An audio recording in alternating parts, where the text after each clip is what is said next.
আসছি দুনিয়াতে একদিন, যাব দুনিয়া থেকে একদিন, তবে আমি বিড়ালের মতন মরতে চাই না, বাঘের মতন সিংহের মতন মরতে চাই, বেঈমান হয়ে মরতে চাই না, ঈমান নিয়ে মরতে চাই। জোরে বলুন ঠিক কিনা? আমরাও বলতে চাই আমরা দৌলতে ঈমান পেয়েছি, শ্রেষ্ঠ নবীর উম্মত হতে পেরেছি, কোরআন পেয়েছি, আল্লাহ পেয়েছি, জীবন দিব, জেলখানায় যাব, বছরের পর বছর জেলে বন্দী থাকবো, ঈমান ছাড়বো না, নবী ছাড়বো না, কোরআন ছাড়বো না, আল্লাহ ছাড়বো না। জোরে বলুন ঠিক কিনা? নির্দোষ লোকদেরকে আজকে জেলের মধ্যে বন্দী রাখতে পারো, নির্দোষ আলেমদেরকে জেলের মধ্যে বন্দী রাখতে পারো, কিন্তু তারা আল্লাহকে ছাড়বে না। দাসী মহিলা একজন ক্ষমতাওয়ালার সামনে দাঁড়ায়া আল্লাহু আকবারের ধ্বনি দিয়েছে, আল্লাহ তাআলাকে যে বিশ্বাস করে নিয়েছে, ওই কথাটা তার কলবের ভিতরে জাগ্রত করে নিয়েছে।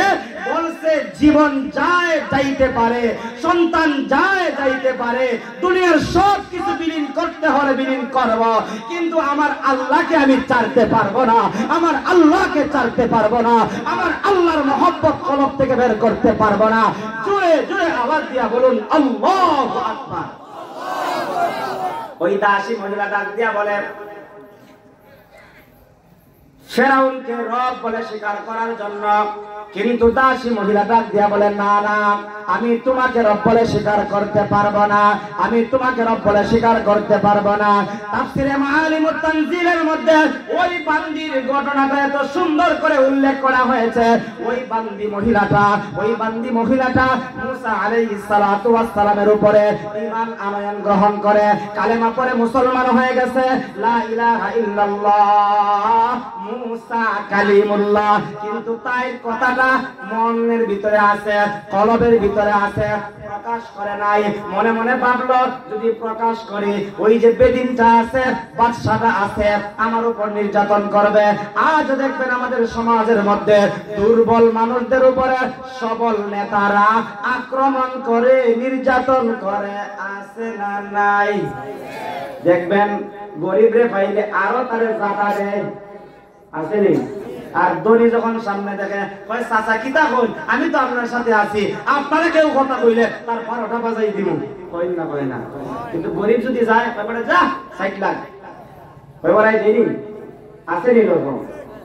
দাসী মহিলা সেও তো ভাবতেছে আমার কথা যদি ফেরাউন জানে তো আমার উপরে আক্রমণ করব, অতএব আক্রমণ থেকে বাঁচার জন্য যতটুকু সেফ থাকা যায়, যতটুকু তার কাছ থেকে আমি বেঁচে থাকতে পারি সেটাই তো ভালো। যদি জেনে ফেলে, জানতে পারবে, ঈমান ছাড়ব।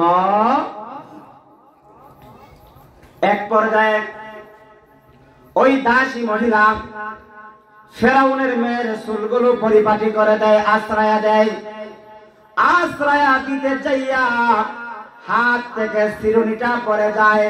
শিরোনিটা পড়ার পরে ওই দাসী মহিলা আল্লাহ ওয়ালি বান্দিটার জবান থেকে উচ্চারিত হয়ে গেল, তাইসা মান কাফারা বিল্লাহ অথবা ইন্না লিল্লাহ।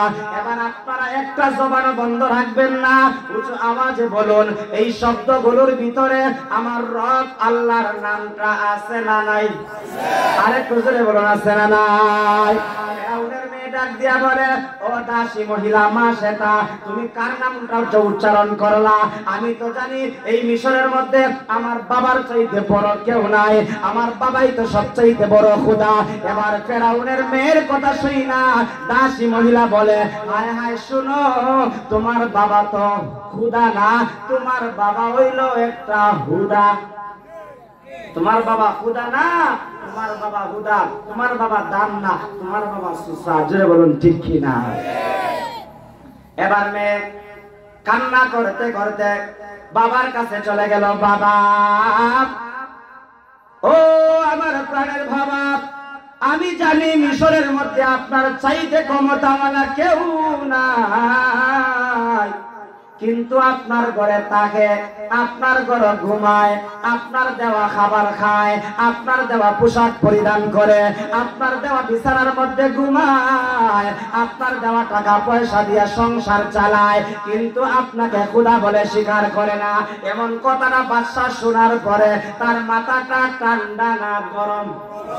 আরেকটু জোরে বলেন, ঠান্ডা না গরম? এত গরম হইছে। এবার বাদশা ডাক দিয়া বলে, ও দাসী মহিলা, কাছে আসো, কাছে আসো। তার ভঙ্গি দেইখা, তার অবস্থা দেইখা এবার ফেরাউন ডাক দিয়া বলে, বুঝতে পেরেছি তুমি আমাকে বাদ দিয়া অন্য আরেকজনকে রব বলে স্বীকার করে নিয়েছো। এই কথাটা কিন্তু আমার বাউন্ডারির বাহিরে এখনো যায় নাই, এখনো সময় আছে। আমাকে আবার পূর্বের ন্যায় খোদা বলে স্বীকার করে নেও। যদি তুমি নিতে পারো, তোমার প্রমোশন বাড়ায় দিব। প্রমোশন বুঝেননি? 10 টাকার জায়গায় 20 টাকা দিমু। একটা পোশাক দিতাম, এখন 2টা দিমু। একটা ঘর দিছিলাম তাকবার লাগিয়া, আরেকটা ঘর তোমাকে দিমু।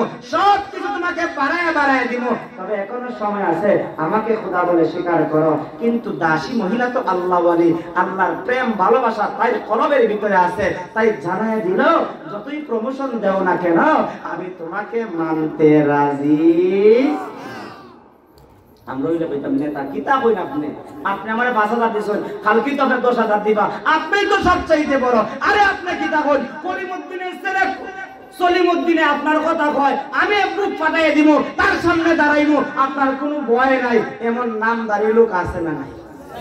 ফায়দার লাগি ফায়দা বুঝুন নেই। ইন্দিও ফায়দা লয়, টেবিলের নিচে দেওয়া ফায়দা লয়, সিগারেটের বিক্রি দেওয়া ফায়দা লয়। এখন তো সিস্টেম রয়ে গেছে, সিগারেটের ভিতরে সিগারেট নাই দেয়া মামু দে, মামু, যাতে মানুষে বুঝতে না।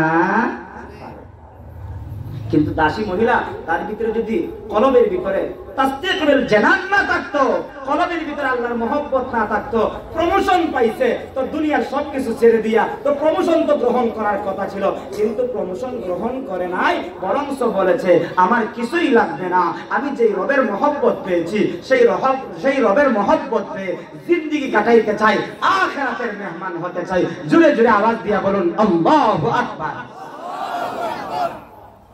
এই কথা শোনার পরে বাদশার মাথাটা ঠান্ডা না গরম? গরম হইছে, এমন গরম হইছে, হয় দেখো সাবধান, লাস্ট ওয়ার্নিং, হয় না? Last warning. এখন যদি যেটা হইমু, এটা যদি না শোনো, সামনে আর বাঁচার কোন উপায় তোমার থাকতো না। দাসী হয়, কোনো অসুবিধা নেই, কোনো অসুবিধা নাই। দাসী মহিলা বলল, না না, তোমার এই বাচন ভঙ্গি আমি ভয় পাই না, তোমার হুমকি ধমকি আমি ভয় পাই না, আমি তো একমাত্র ভয় পাই আল্লাহ। এবার তার মাথাটা এত গরম হওয়া হইছে, সে এবার বলতেছে, এ আমার জল্লাদেরা, 3টা জিনিসের ব্যবস্থা করো। কথাগুলো লক্ষ্য করে শুনবেন। 3টা জিনিসের ব্যবস্থা করো। 1 নাম্বার হলো তেলের ব্যবস্থা করবা, 2 নাম্বার হলো আগুনের ব্যবস্থা করবা, 3 নাম্বারে হলো একটা কড়াইয়ের ব্যবস্থা করবা। কড়াইয়ের মধ্যে তেল ঢালবা, আর কড়াইয়ের মধ্যে তেল ঢালার পরে কড়াইয়ের নিচ দিয়ে আগুন লাগাই দিবা। ওই আগুনটা যখন প্রজ্বলিত হবে, তেলটা গরম হবে, ওই তেলের মধ্যে দাসী মহিলার 2টা সন্তান আছে, 2টা সন্তানের মধ্যে বড় সন্তানটাকে আগুনের মধ্যে নিক্ষেপ করে দিবা। হতে পারে সন্তানের মায়ায় দাসী মহিলা ঈমান ছেড়ে পূর্বের ধর্মে চলে আসতে পারে। ও মুসলমান ঈমানদার, ওই আল্লাহওয়ালি বান্দি জানায় দিল, আমার সন্তান যাইতে পারে, আমি ঈমান ছাড়তে রাজি। আরেকটু জোরে বলুন, ঈমান ছাড়তে রাজি। এরপরে যখন তাকে দুনিয়া থেকে বিদায় হয়ে গেল, প্রথম সন্তানটা, সংক্ষিপ্ত কথা, দ্বিতীয় সন্তানটাকে আগুনের মধ্যে নিক্ষেপ করবে। এমন সময় 4 মাসের সন্তানের জবান খুলে দিয়েছেন আল্লাহ। জোরে বলুন, আল্লাহু আকবার। আপনাদের এলাকায় 4 মাসের সন্তান কথা হয়নি? আল্লাহ যদি কথা হইতে চান, কথা হইতে পারে কি পারে না? মুসলমান, ওই 4 মাসের সন্তানটাকে তেলের কড়াইয়ের মধ্যে নিক্ষেপ করবে। এমন সময় ওই সন্তানের জবান খুলে দিয়েছেন আমার আল্লাহ। ওই সন্তান ডাক দিয়া বলে, ইয়া উম্মি লা তাখাফ, ওগো আমার আম্মা জান, আপনি ভয় পাবেন না, আপনি চিন্তিত হবেন না, আপনি টেনশন করবেন ইন্নাকি আলাল হক, আপনি যেই রাস্তায় আছেন সঠিক রাস্তায় আছেন, যেই পথে আছেন সঠিক পথে আছেন। ও মা, তুমি যদি ওই রাস্তায় তাইকা জীবন দিতে পারো, তোমার সন্তানগুলো সহ একসঙ্গে আমরা জান্নাতের মেহমান হতে পারবো। আল্লাহু আকবার। কলিজার টুকরা সন্তানের কথা শুই না মায়ের ইমানের পাওয়ারটা কমছে না বাড়ছে? কমছে না বাড়ছে? ওই সন্তানের কথা শুই না মায়ের ইমানের পাওয়ারটা বেড়ে গেল। সংক্ষিপ্ত কথা, ঘটনা বলা মাকসাদ নয়। দ্বিতীয় সন্তানটাও দুনিয়া থেকে বিদায় হয়ে গেল। এবার তৃতীয় পর্যায়ে মায়ের পালা আসলো। মাকে আগুনের মধ্যে নিক্ষেপ করবে, মাকে আগুনের মধ্যে নিক্ষেপ করবে। এবার মা বলে, ও জল্লাদেরা, আমিও দুনিয়া থেকে বিদায় হয়ে যাব, আমার চির বিশ্বাস হয়ে গেছে। তবে যাওয়ার আগে আমি একটা অনুরোধ করতে চাই, আমি একটা দরখাস্ত করতে চাই। এবার বাসায় মনে মনে ভাবতেছে, মনে ভয় কইব আমারে বাসায় দাও, সন্তান তো গেছে, কোনো অসুবিধা নাই, আমারে বাসায় দাও। কিন্তু দাসী মহিলা তার বিপরীতে এমন একটা শব্দ বলছে, এমন একটা কথা বলছে, আবারও বাদশার মাথাটা গরম হয়ে গেছে। এবার দাসী মহিলা বলেন, আমার সন্তান তো দুনিয়া থেকে বিদায় হয়ে গেছে, আমিও দুনিয়া থেকে বিদায় হয়ে যাব। তবে আমি দুনিয়া থেকে বিদায় হওয়ার পরে আমার অবশিষ্ট যে হাড্ডি থাকবে, আগুন দিয়ে জ্বালাইলে কিন্তু হাড্ডি পুড়ে আপনারা ইন্দ্ররা যে মারা যাওয়ার পরে জ্বালায়, সব জ্বলে, কিন্তু হাড্ডি গুলোরে এক জায়গায় রাখে ফুটে রাখে, এরকম ভাবে গর্তের ভিতরে রাখে। যেটা বলেন ঠিক কিনা? ওই দাসী মহিলা বললো, আমার সন্তানগুলোরে আগুনে ফেলাইছো, জ্বালাইছো, কিন্তু তাদের তো হাড্ডি আছে, আমার অবশিষ্ট জ্বালানোর পরে হাড্ডি থাকবে, আমার হাড্ডি, আমার সন্তানের হাড্ডি গুলো একই কবরের মধ্যে দাফন করবা, যাতে করে হাসরের কঠিন ময়দানে সিংহায় যখন ফুৎকার দেওয়া হবে, দ্বিতীয় সিংহায় ফুৎকার দেওয়ার সময় যখন উম্মতেরা, আল্লাহ তাআলার বান্দা বান্দিরা ওই মাটি থেকে উঠবে, তখন সময় যেন আমরা একই কবর থেকে সন্তানগুলোকে নিয়ে হাসরের ময়দানে উঠতে পারি। কেমন ঈমানওয়ালা হলে, কেমন ঈমানের পাওয়ার হলে বাদশার সামনে, জল্লাদের সামনে মৃত্যুর আগ মুহূর্তে এমন কথা বলতে পারে, এমন ঈমানওয়ালা আমরা হওয়া দরকার আছে না নাই? আরেকটু জোরে বলুন, আছে না না? বাদশা কয়, ঠিক আছে, কোনো অসুবিধা নেই, মরার পরে তোমরা হাড্ডি তৈলে কি তা ওইব আর না হইব তা তোমরা বুঝো, তা আমরা কিছু জানি না। তারা তো ইটারে বিশ্বাস করে। সংক্ষিপ্ত কথা, তিনি দুনিয়া থেকে বিদায় হয়ে গেলে, জ্বালানো হইল, একই কবরের মধ্যে দাফন করা হইল। সংক্ষিপ্ত কথা, হযরতে মুসা নবীর পরে আরেক নবী আসলেন, আরেক নবীর পরে আরেক নবী আসলেন। আস্তে আস্তে আস্তে আস্তে আমার নবী, আপনার নবী দুনিয়াতে আগমন করলেন। আমার নবী রাহমাতুল লিল আলামিন নবুয়ত পাওয়ার পরে এই যে মাসটা চলতেছে, এই যে মাসটা চলতেছে পবিত্র রজব মাস, রজব মাসে আমার নবীর মিরাজ হয়েছিল।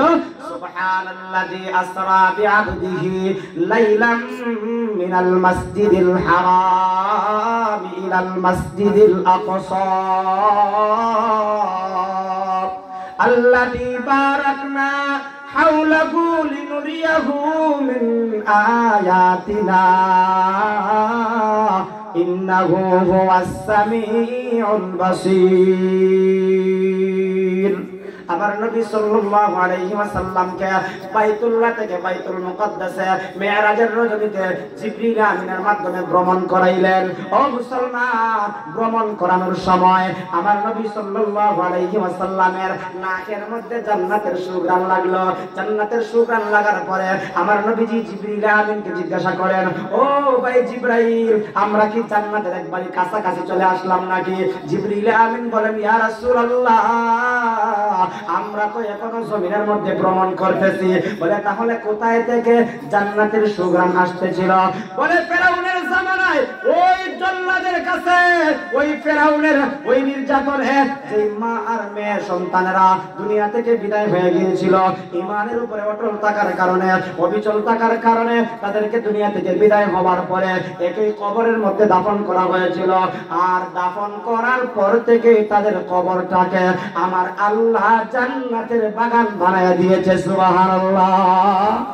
ও মুসলমান, আমার নবী হাদিসের মধ্যে বলেছেন আল কবরু রাউদাতুম মির রিয়াদিল জান্নাহ আও হুফরাতুম মিন হুফারিন নার। কারো কবরটা জান্নাতের বাগান হয়, কারো কবরটা জাহান্নামের একটা গর্ত হয়। ঈমান নিয়ে গেলে, নেক আমল নিয়ে গেলে কবরটাকে জান্নাতের বাগান বানায়া দিবেন কে? আল্লাহ। আরেকটু জোরে আওয়াজ দিয়া বলুন কে? ও মুসলমান, এই জন্য আমার আল্লাহ বলেন পৃথিবীতে যারা আছে ধ্বংসের মধ্যে পতিত করলাম, কিন্তু ইস্তেসনা করলাম, আলাদা করলাম। কারা আলাদা করলাম? ঈমানওয়ালা যারা হবে। কেমন ঈমানওয়ালা? ঈমানের তিনটা স্তর, ইকরার বিল লিসান, তাসদীক বিল জানান, আমাল বিল আরকান। কালেমা পড়ব জবান দিয়া, অন্তর দিয়া সেটাকে বিশ্বাস করব, কাজে কর্মে বাস্তবায়িত করাইব। ও মুসলমান, দাসী মহিলাটা ঈমান গ্রহণ করেছে, কিন্তু ঈমানের উপরে অটল ছিল, অন্তরের ভিতরে বিশ্বাস ছিল, জীবন দিছে কিন্তু ঈমান দেয় নাই। জুড়ে জুড়ে বলুন ঠিক কিনা? এমন ঈমানওয়ালা যদি আমরা হতে পারি, ধ্বংস থেকে বাঁচতে পারবো। ঈমানওয়ালা যদি হতে পারি, তাহলে আল্লাহর কাছ থেকে আমরা পুরস্কার প্রাপ্ত হতে পারবো। জুড়ে আওয়াজ দিয়ে বলুন ঠিক কিনা? আমরা ঈমানওয়ালা হয়ে আল্লাহর কাছ থেকে আমরা পুরস্কার প্রাপ্ত হতে চাই কি চাই না? আর একটু জোরে বলুন, চাই কি চাই না? চাই। কারা কারা হাত তুলে আল্লাহরে দেখায়? আল্লাহ আমাদের সবাইকে খাঁটি ঈমানওয়ালা হিসেবে কবুল করুক। সবাই বলে আমিন। বলে হুজুর ঈমান ঠিক রাখবো, ঠিক আছে, কিন্তু নামাজ পড়তাম না। কেন পড়তাম না? নামাজ পড়ে না, নেক আমল করে না। শীতপাশা এলাকার মধ্যে মনে হয় নাই আসেনি। বাহুবলের ভিতরে 2-4 জন পাওয়া যাইব নি? আমার এই বয়সে আমি দেখেছি এমন মানুষ 60 বছর কাটাইছে, একদিন আল্লাহর কুদরতে পায়ে সেজদা দেয়। ওই ব্যক্তিটা তো কবরে যাইব না, দেখবে না। আর একটু জোরে বলেন। শুধুমাত্র বছরে 2 দিন নামাজ পড়তো, আমি দেখেছি। নাম বললে তো হবে না, এই জন্য বলতেছি ওই ব্যক্তিটা ঈদুল আজহার নামাজ আর ঈদুল ফিতরের নামাজ 2 নামাজ পড়ে, শুক্রবার নামাজটা পর্যন্ত পড়ে। এমন মানুষ মনে হয় আপনাদের এলাকায় 2-4 জন পাওয়া যাইব নি? যদি পাওয়া যায়, মনে করেন ওই ব্যক্তিটাও তো মারা যায় কি যায় না? না মনে হয় যে নামাজ পড়ে না, মনে হয় মরতো নাই। কি তা বলেন আপনারা? মরবো নি? যদি মরে, মরার পরে দেখবা একটা অবস্থা হয়, জানাজার সামনে রাখিয়া 2-4 জনে কথা হয়নি, কথা কইবার সময় হয় তাই কেমন আসলাম, সবাই ভাই বালা বালা বালা বালা। নামাজ পড়ছে না বেটা কেমন বালা আছে? নামাজ পড়ছে না বেটা কেমন বালা আছে? আপনাদের সাক্ষী দিলেন, আপনাদের সাক্ষী দিলেন, আপনাদের সাক্ষী দিলেন। আল্লাহর দরবারে মিথ্যা সাক্ষীর জন্য জবাব দিতে হবে কি হবে না? আর একটু জোরে বলেন।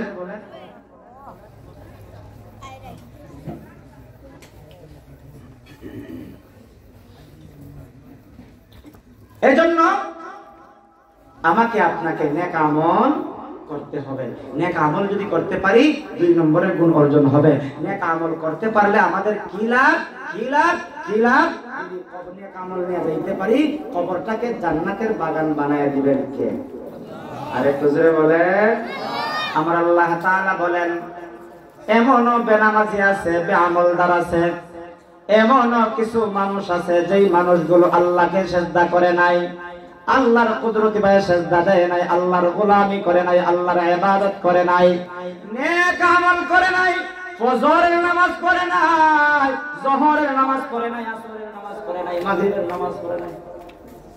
ইয়া আল্লাহ, নারায়ে তাকবীর। আল্লাহু আকবার। মুসলমানের আওয়াজ দেখুন, নারায়ে তাকবীর। আল্লাহু আকবার। কোরআন সুন্নাহর আলো, আশরাফি সাহেবের আগমন, নারায়ে তাকবীর। আল্লাহু আকবার। আমার শ্রদ্ধাভাজন বড় ভাই চলে আসছেন। আল্লাহ তাআলা যেন ভাইয়ের হায়াতে বরকত দান করেন। আল্লাহ তাআলা যেন সমস্ত উলামায়ে কেরামদেরকে সমস্ত বিপদ বালা মুসিবত থেকে হেফাজত করেন। আমাদের সবাইকে যেন আল্লাহ তাআলা ঈমানের উপরে অটল অবিচল থাকার তৌফিক দান করেন। সবাই বলে আমিন। ওয়া আখির দাওয়ানা আলহামদুলিল্লাহি রাব্বিল আলামিন। আসসালামু আলাইকুম ওয়া রাহমাতুল্লাহি ওয়া বারাকাতুহু।